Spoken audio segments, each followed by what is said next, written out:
Greetings, excuse me. Greetings, everyone. It's Ambassador Kosh coming at you with a brand new video today. And excuse me if I'm a little gravelly, find a little sinus congestion or anything, but I wanted to do a follow-up to my Villains of the 1980s video that I did for y'all yesterday, because I feel like there was one villain in particular that I didn't give enough time to. And also, in light of the upcoming episode 9, I felt like this was a villain that needed to be examined a little bit further, go into his backstory, try and build a better picture than what I was able to do yesterday. And we're going to discuss, the Grand Mastermind, the Grand Schemer, Emperor Chief Palpatine, aka Darth Sidious. So let's jump right in.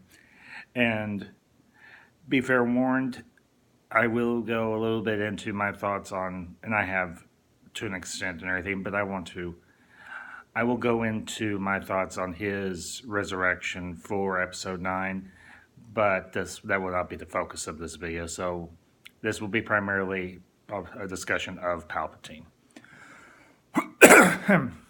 Now, I have not had an opportunity to read the Darth Plagueis novel, which I realize goes a great deal into Palpatine's backstory, but I feel like I have enough head knowledge of the character to build a decent picture of him for you all. But what we have with Emperor Palpatine, we have a very deep and complex character, and I will make the assertion that while episodes 1 through 6 of the prequel trilogy and original trilogy is the rise and fall of Anakin Skywalker, I also feel like this is also Palpatine's story in part. And the reason I say this is you have to have a satisfying and compelling villain for this story, because you have to have your devil if you're going to have someone fall due to his schemes and manipulation. And I think what we have in Emperor Palpatine is that devil that's dangling ultimate power, ultimate knowledge in front of Anakin and saying, I can give you access to powers and abilities that you currently do not have access to.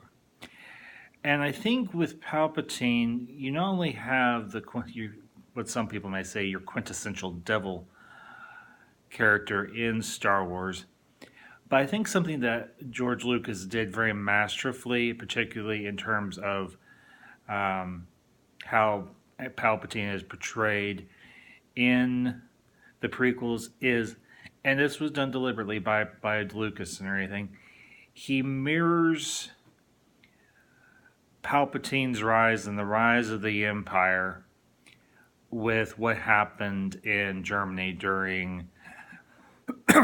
following the end of World War I, going into World War II, and the rise of Adolf Hitler. And I'm not saying that Palpatine is a one-to-one correlation of Hitler, obviously not.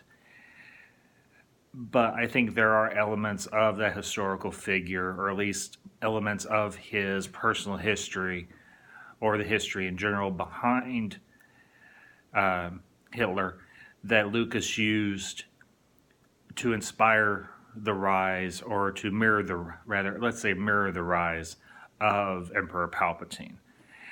And getting into Palpatine himself properly, what we know about him is he came from a very affluent family on I think it was a mid-rim world or somewhere along those lines. And his affinity to the Force manifests itself relatively early. And over time, I think he dabbled in using the Force, not particularly the dark side per se, but eventually, obviously, Darth Plagueis becomes aware of Palpatine and obviously does something similar to him that Palpatine does to Anakin. And that's saying, you have access to this power, but I can show you how to use it to its fullest extent. And you have this very interesting relationship between Plagueis and Palpatine, where they are both working to a similar end, where Plagueis presents his ideology to Palpatine and says, this is what I have been handed down throughout the Rule of Two from Darth Bane himself. And our ultimate goal is the destruction of the Jedi and conquest of the galaxy. And I think this is something that was very appealing to Palpatine, and it's something that he latched onto rather enthusiastically. And I think with Palpatine, he saw Plagueis for what he was. He saw this great opportunity to seize power, both through the dark side of the Force and political power. Because I think, if I remember correctly, Palpatine had aspirations for political position, but not only that. We see this particularly in the prequels and everything, and it's not so much directly addressed, but if you take a look at Palpatine's quarters or office space there in the Senate, he has a love and an appreciation for fine art and everything. And I think Palpatine obviously is a man of he does come from a family that is really affluent, wealthy, and everything, has social standing. But Palpatine desires more. And what Plagueis offers him is the opportunity to gain more power, gain more prestige, have access to the finer things in life.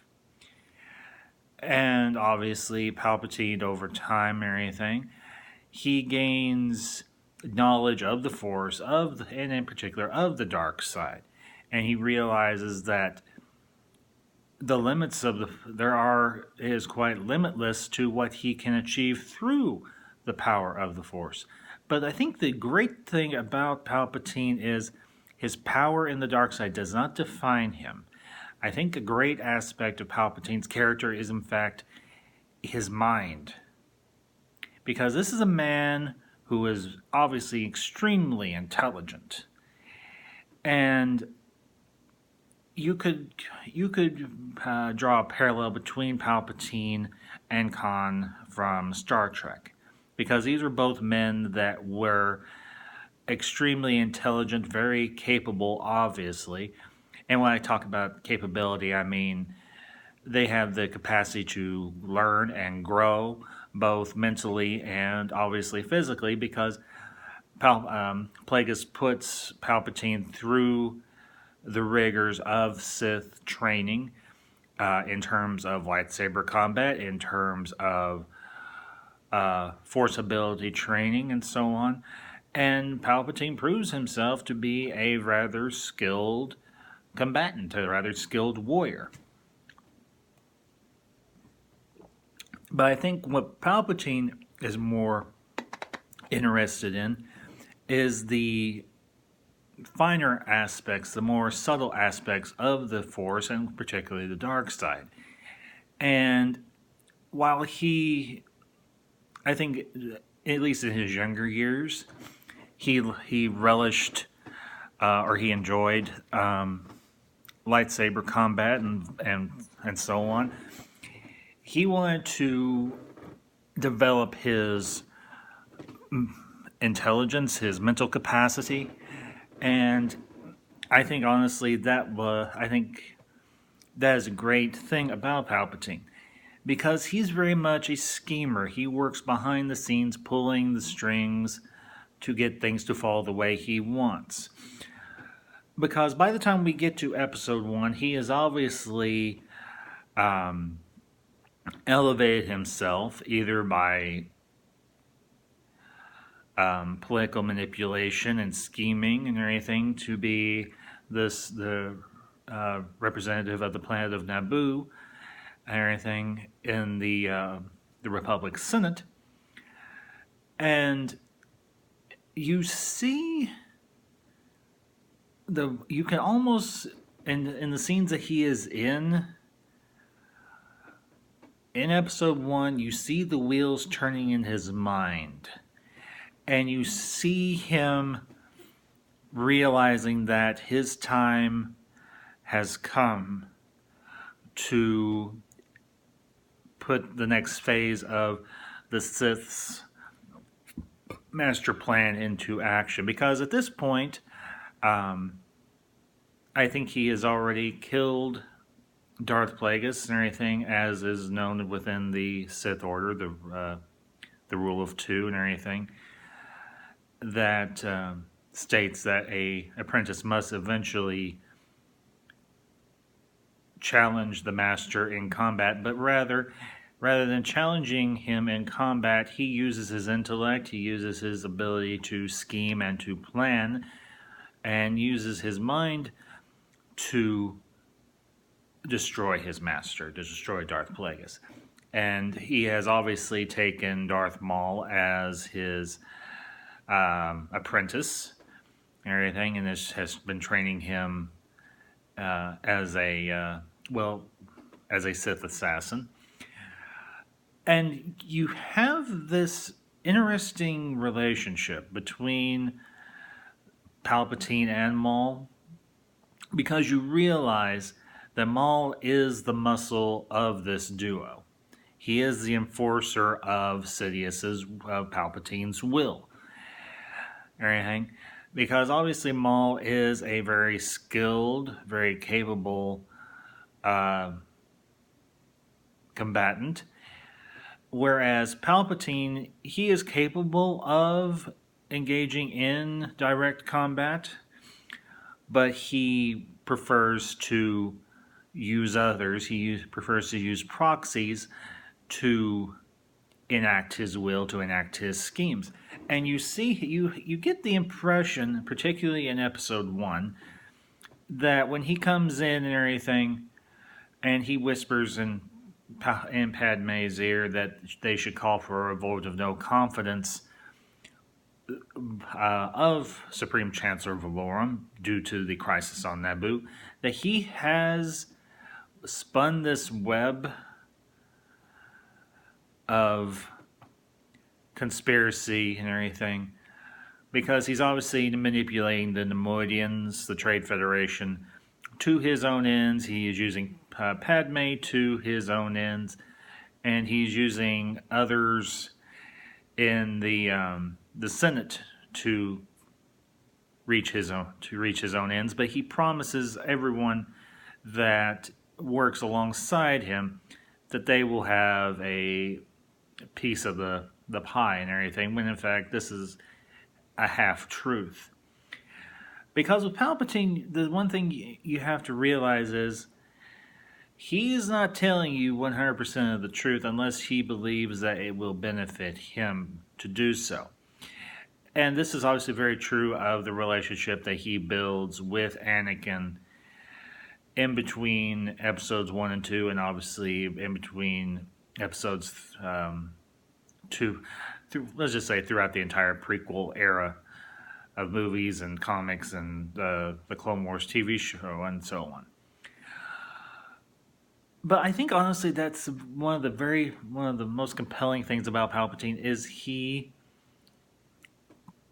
in many ways, is the master manipulator. And you don't see this level of complexity in villains much anymore. And what Lucas did with Palpatine was actually very interesting, I believe anyway. And that is the fact that Palpatine is so multi-layered and everything as a character and in particular as a villain, that to watch him work is almost a joy in a manner of speaking. Because this is a man who has used his political influence, has used his intellect, has used his abilities in the dark side of the Force, and so on, to gain his ultimate goal. And he achieves his goal. And this is not something that honestly happens very often in cinema or in other types of media and everything, where the villain actually wins. Now, this is something we have seen happen a little more often in the last several years, where you have the bad guy in essence win, where you have the bad guy defeat the hero. And you could say a precedent was set and everything, in a matter of speaking, in Empire Strikes Back, where Vader does in fact defeat Luke, where the Empire does defeat the Rebel Alliance there on Hoth and everything, and I imagine at certain other points that are seen off screen.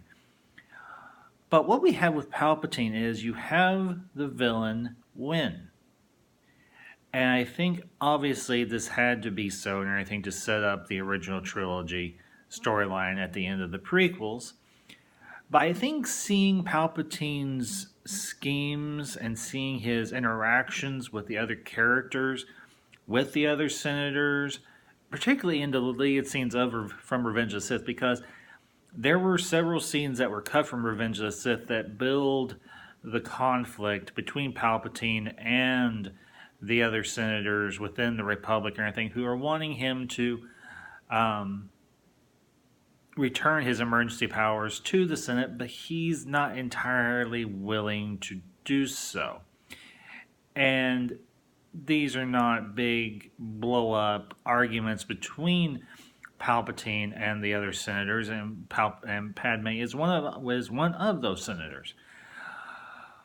But you can almost sense behind that wry smile of Palpatine the sneer of Darth Sidious saying, "How dare you pathetic fools try to come to me and demand that I return the power that you all have given me. Granted, I have manipulated it out of you. But how dare you sit in front of me and say it's time for you to return your powers, Supreme Chancellor, when he obviously has no intention of doing so." And I think that is honestly one of the most intriguing aspects of Palpatine, because you have almost a duality of personality within the man. You have the polite, courteous, although very indomitable side of Palpatine in the man himself, but you also have the Sith Lord, the Darth Sidious persona that exists within the man as well, who is bound and determined to succeed in completing his predecessor's work, specifically Darth Plagueis, but also going all the way back to Darth Bane. And Darth Bane's ultimate goal was the destruction of the Jedi, and Palpatine fulfills that desire, fulfills that plan.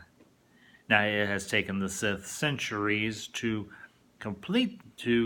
do this, to fulfill this plan, but Palpatine saw the opportunity and seized it.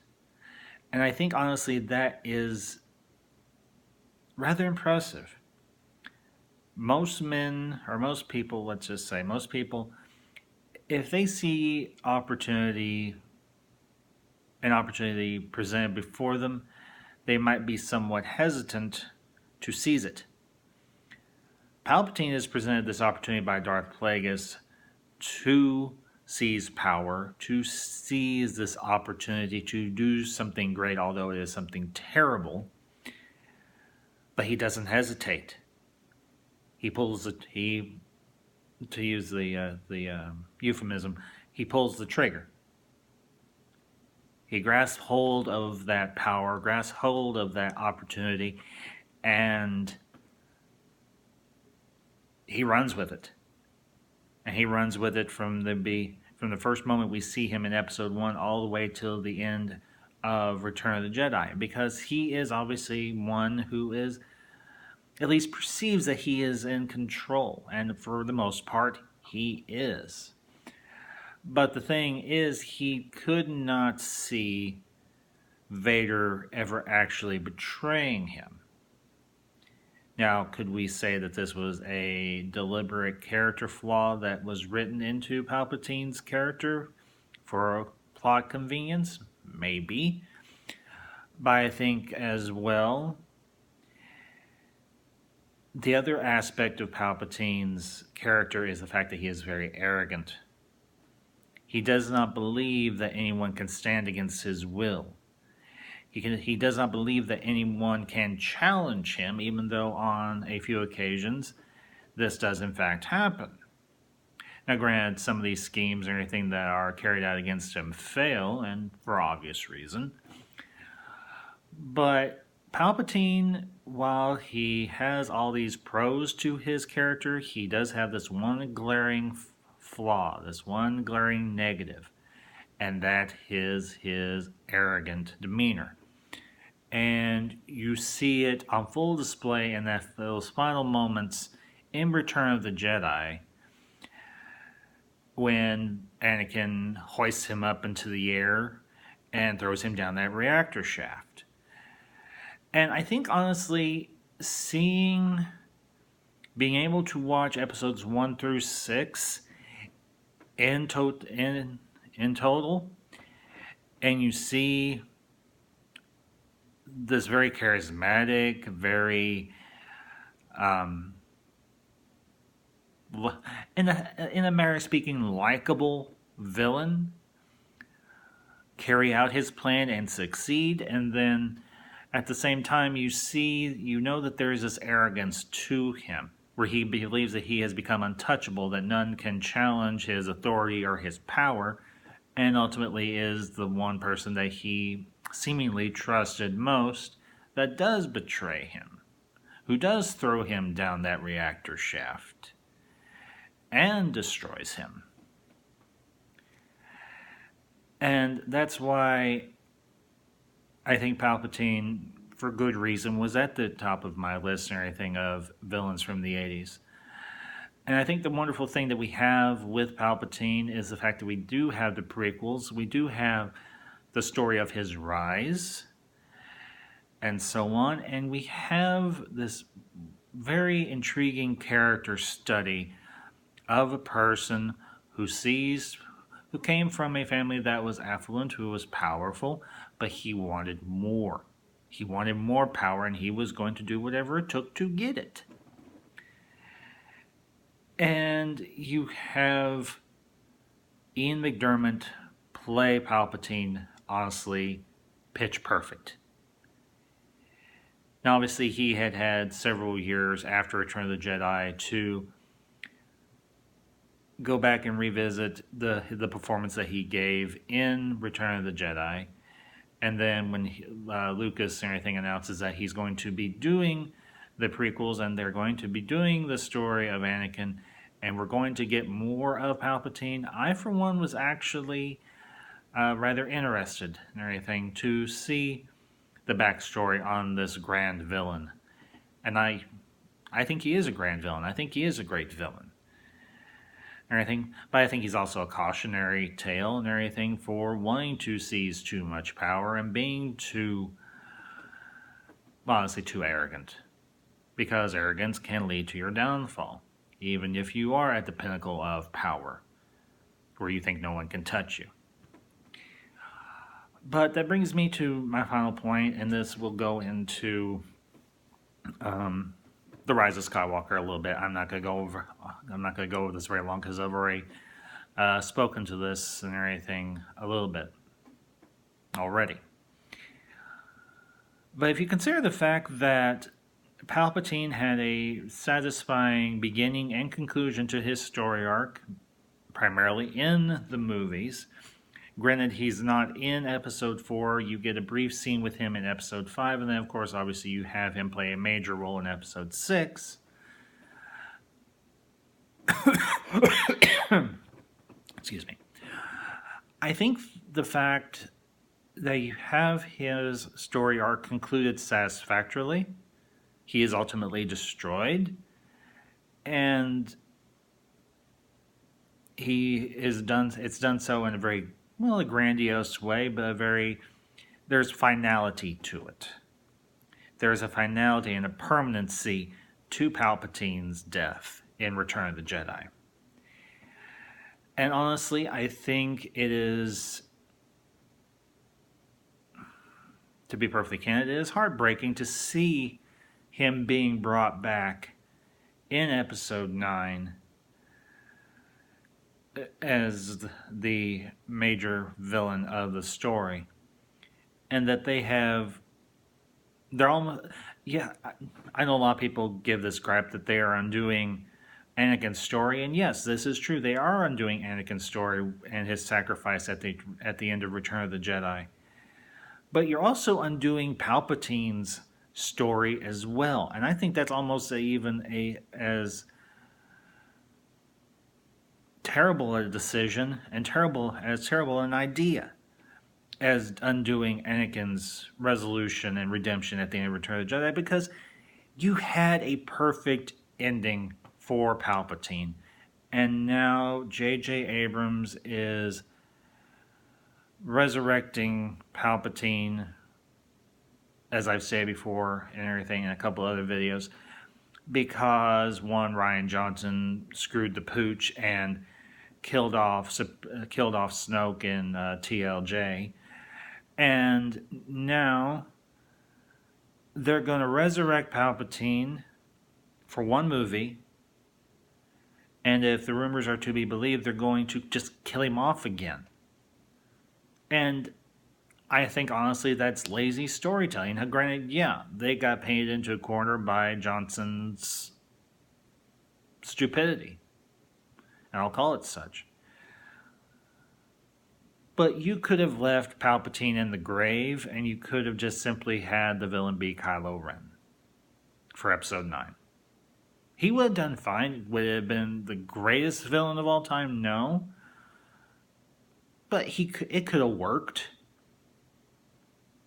You don't have to undo a villain's demise and his story arc for one movie